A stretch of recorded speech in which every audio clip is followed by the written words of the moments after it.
本人嘅議程前發言嘅題目係團結一心，共同促進澳門繁榮發展。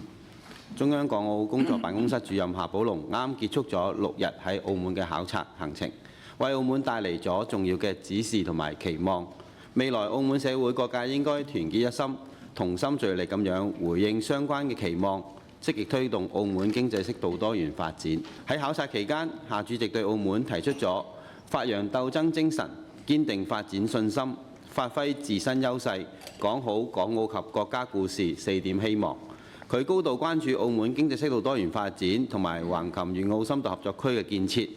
顯示橫琴深合區對澳門經濟適度多元發展嘅意義重大，係推進澳門經濟發展嘅重要揸手。中央推動橫琴發展，旨在為澳門經濟適度多元發展開拓空間。澳門特區嘅建設同埋國家嘅發展，所有人嘅重任。澳門應該推進發展，使其盡快融入整體經濟規劃當中。當前國際形勢複雜多變，澳門極需居安思危，要充分利用橫琴深合區建設嘅機會同埋政府嘅優勢，加速經濟適度多元發展。要持續做好國際標準對接工作，助力本地企業走出去，提升國際競爭力。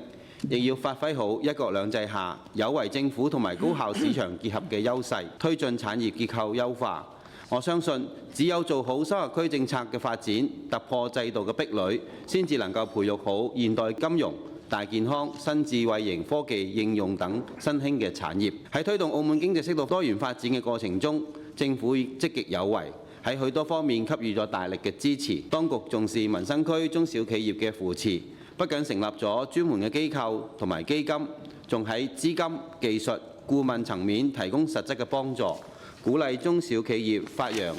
愛國愛澳傳統，積極建言獻策，為澳門經濟多元適度發展添磚加瓦嘅優良傳統。喺此良好嘅基礎下，未來我們仍需繼續積極作為，社會各界應該積極回應，攜手共進。澳門嘅命運同祖國密不可分，個人企業嘅前途同國家民族命運息息相關。只有我們攜手共進，凝聚力量，推動琴澳一體化嘅進展，發揮好粵澳民生合作同埋協同嘅優勢，先至能夠更好咁提升居民嘅生活品質，開創澳門嘅發展新局面，為國家嘅繁榮穩定貢獻澳門嘅力量。